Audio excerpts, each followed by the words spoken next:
Hello friend, stock market technical दोस्त में आपका फिर से स्वागत है।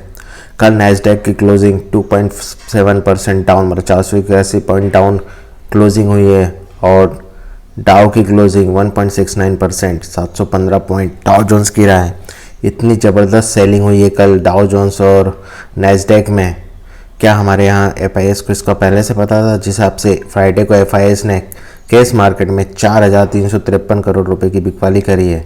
मतलब FIS कंटिन्यू 6 दिन कंटिन्यू FIS ने कैश मार्केट में खरीदा। उसके बाद इन्होंने सेल ऑफ किया है 4,353 करोड़ का। तो इनको पहले से ही पता था कि डाउ जोन्स और नैस्डैक में आज रात को, मतलब फ्राइडे को जो क्लोजिंग हुई इंडिया मार्केट के, शाम को अमेरिका में इतना ज़बरदस्त सेल ऑफ होगा।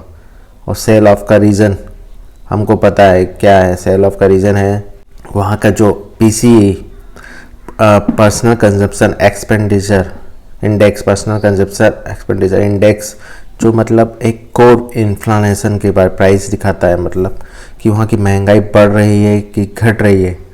तो फेडरल रिजर्व, मतलब जो फेडरल रिजर्व है, जो फेड के चेयरमैन है जेरोम पावेल, वो इस पर बहुत नज़र रखते हैं।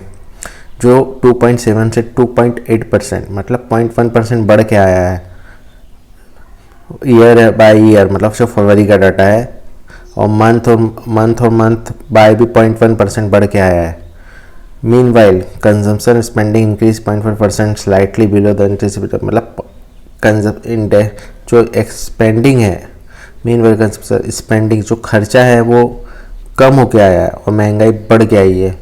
तो ये कंज्यूमर सेंटिमेंट को, वहाँ के जो इन्वेस्टमेंट करते हैं उनके सेंटिमेंट को बहुत, और ट्रम्प की टैरिफ की जो नीति है, इसके कारण भी अब वहाँ के कंज्यूमर, मतलब वहाँ के जो इन्वेस्टमेंट करते हैं उनको ये फील हो रहा है कि ये टैरिफ के चक्कर में कहीं महंगाई और ना बढ़ जाए।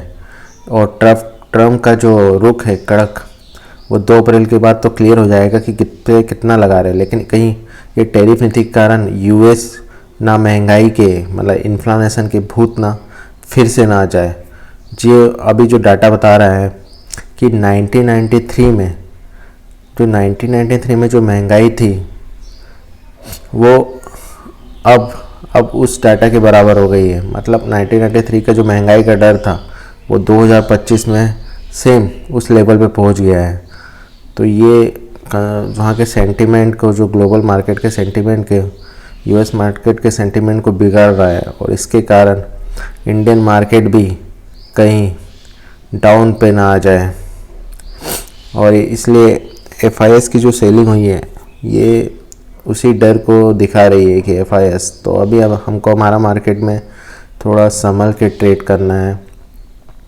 क्योंकि अगर ग्लोबल मार्केट अच्छा नहीं रहा और तो फिर हमारे जो stock market, Indian stock market पे भी इसका इम्पेक्ट पड़ता है।